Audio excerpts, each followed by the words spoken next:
eu preciso treinar os meus sentidos, educar os meus sentidos para que eles captem as coisas de maneira mais concreta. Eu creio, salvo o melhor juízo, eu me referi ao Senhor dos Anéis, é um livro do Tolkien, que as pessoas geralmente não gostam muito porque ele descreve excessivamente, né? 3 páginas descrevendo uma árvore.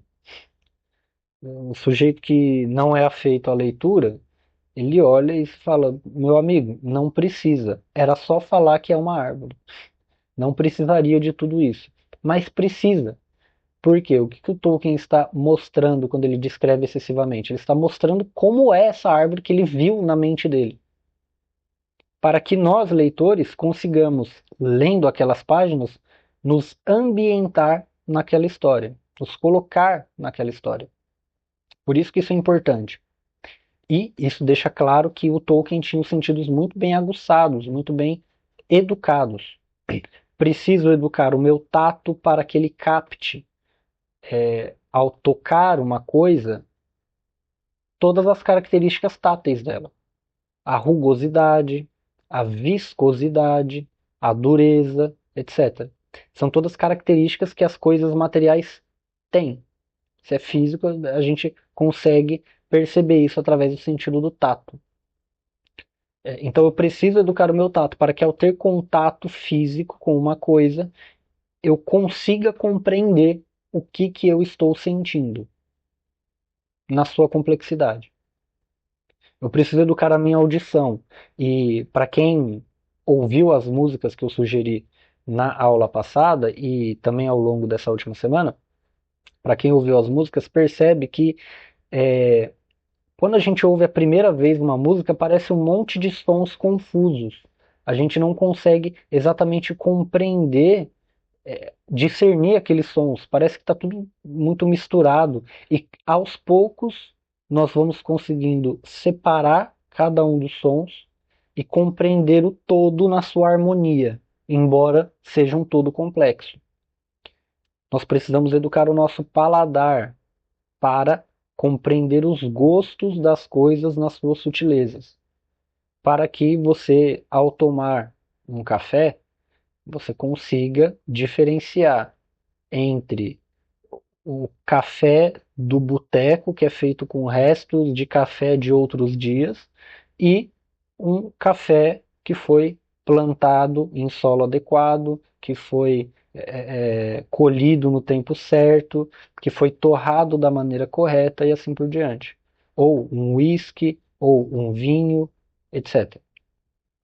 Você precisa educar a sua visão para que, através dela, você capte as diferenças das coisas. Você precisa educar o seu olfato para que ele, através dele, você consiga diferenciar os tons dos odores que você está sentindo. E para que serve tudo isso? Primeiro, educar os sentidos vai fazer com que você conheça melhor a realidade, né? Então, você vai para um lugar, um, um boteco, por exemplo, um bar, e você consegue diferenciar se as coisas lá são belas ou não, se a música é boa ou não, se a bebida é boa ou não, se a comida é boa ou não, e assim por diante. Se eles é um lugar limpo, um lugar sujo, etc. Então, isso vai te ajudar nesse sentido. Você vai perceber que há alguns lugares, algumas coisas que nós fazemos que não são adequadas para nós, enquanto seres humanos. Por outro lado, isso vai te ajudar a compreender melhor um texto quando você lê. Isso vai te ajudar a se expressar de maneira mais adequada, falando de maneira específica, para que as pessoas compreendam aquilo que você está querendo dizer e não confundam. No Brasil, principalmente, isso é um problema da nossa língua, mas as pessoas elas não se comunicam de maneira adequada. Em que sentido? No sentido de que você fala uma coisa e o seu interlocutor compreende outra. Por quê? Porque ele não consegue se comunicar de maneira específica. Ele se comunica apenas com sentimentos. Isso é um problema social e isso torna-se também futuramente um problema político. E, obviamente, um problema de conhecimento. Percebem? Lucas levantou a mão, pode perguntar. Oi, Igor. Eu estive numa palestra, era sobre negócio, e ele falou uma coisa importante que eu nunca concordei, e aí o palestrante ele reforçou isso, né? Eu queria saber o que seria isso, se é uma arrogância, uma soberba. Mas muitas pessoas usam aquela frase que eu acho que todo mundo já ouviu, que é: eu não sou responsável pelo que você entende, eu sou responsável pelo que eu falo. E eu acho totalmente imbecil essa frase. Eu não acho que faz sentido nenhum uma pessoa falar isso. Eu acho que você é responsável por você estar se comunicando pelo que os outros estão entendendo também. Nesse sentido, você acha que é uma preguiça de saber se expressar ou uma soberba que não se importa se o público ou as outras pessoas estão entendendo realmente o que você está querendo passar? As duas coisas. As duas coisas. Ou seja, o sujeito, ele culpa a pobreza da sua linguagem, ele põe a culpa da pobreza da sua linguagem no outro. Porque na maioria das vezes, esse pessoal que fala sobre, com todo respeito, mas a maioria das vezes, o pessoal que fala sobre negócio, sobre mudança de mindset, sobre empreendedorismo, eles falam coisa errada. Eles não falam nada com nada, falam um monte de obviedades. No geral, é isso, é um monte de obviedades que ele fala com um ar de inteligência. Tem uma palestra maravilhosa que eu não lembro o nome do sujeito, mas é um sujeito que ele é americano, ele deu uma palestra, ele fala com muita segurança. Ele inicia a palestra falando: "Vocês sabiam que mais pessoas morrem por diabetes do que por câncer de pulmão?" E todo mundo fica quieto. E aí ele responde, ele continua: "Percentualmente, 60% das mortes é de diabetes, enquanto 15% são mortes por câncer de pulmão." E todo mundo fica quieto, extasiado. Ele fala: "E o mais impressionante é que eu acabei de inventar esses números." Ou seja, as pessoas confiam mais na segurança que você tem quando você fala do que no conteúdo verdadeiro ou falso da sua fala. Compreende? E tem uma cena, um vídeo muito engraçado que o cara ele tira o óculos, ele põe o dedo assim, ó, e fala: "Isso daqui não tem lente, eu estou usando só para parecer mais inteligente." E as pessoas acreditam naquilo. É esse problema que eu falei. As pessoas, quando elas ouvem um discurso, para elas faz mais diferença o sentimento que aquele discurso causa do que a verdade da palavra dita. E isso causa muito mais diferença. E isso é uma arte chamada oratória. A oratória é uma arte que ela rege o seu modo de falar, a sua postura, etc.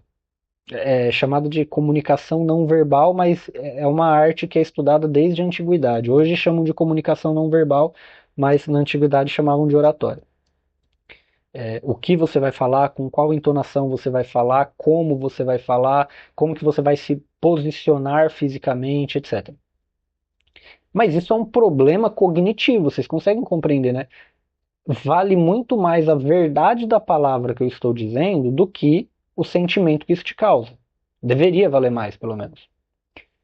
Aristóteles, porém, ele explica o seguinte: não basta dizer a verdade, devemos dizê-la bem. E aí ele traz a retórica junto com a lógica, unindo as duas, para que o sujeito não só diga a verdade, mas diga a verdade de tal maneira que isso mobilize as pessoas para acreditarem e seguirem a verdade. Certo? Pode perguntar. Professor, isso aí que você comentou é interessante porque me fez lembrar sobre todas aquelas questões que nós falamos em privado a respeito de como o marketing hoje em dia ele vem sendo usado justamente para mostrar uma casca, uma aparência e esvaziar totalmente seu conteúdo, né? Exatamente. Exatamente. Hoje, hoje, muito mais do que nos tempos antigos, vivemos um mundo completo de aparências. Não, para o grosso das pessoas, isso é um fenômeno que é explicável pela sociologia, né? Hoje nós vivemos um mundo de massas. Então, para as massas, não faz diferença se você está falando algo verdadeiro ou falso. Faz diferença se isso que você está falando me agrada ou não. Agrada a maioria das pessoas ou não. Bom, mas voltando, eu estava falando a respeito da educação dos sentidos. Então, educar os sentidos faz com que você compreenda melhor a realidade, porque a realidade ela é complexa. Tá? Existem dois conceitos aqui que precisam estar bem claros: o complexo e o simples. Simples não é sinônimo de fácil e complexo não é sinônimo de difícil. São duas coisas distintas. Tá? Complexo é aquilo que tem muitas coisas, muitas características que compõem. Isso é complexo. O simples é aquilo que tem poucas características que compõem o todo. E a realidade, no geral, ela é complexa. As coisas materiais, elas têm muitas características. Características visuais, auditivas, sonoras, olfativas e palativas. Então, elas são compostas por... São um todo que são compostos por diversas coisas, diversas características. E discernir essas características nos faz compreender melhor o mundo. Muito bem. Então, a primeira coisa que vocês precisam fazer, que a gente já iniciou esse processo, é educar os sentidos.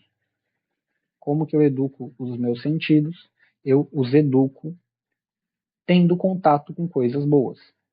Então, eu não vou só ouvir música. Eu vou ouvir uma música que não necessariamente que me agrada, mas que ela tenha algo bom. Então, eu não vou ouvir MC Rodolfinho, no princípio, né? Ou seja, não estou falando que é pecado ouvir esse tipo de música, mas isso não vai me agregar nada.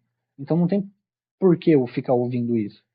Eu vou ouvir uma música popular que realmente tenha algo a me dizer, tenha algo a transmitir e que seja harmônico.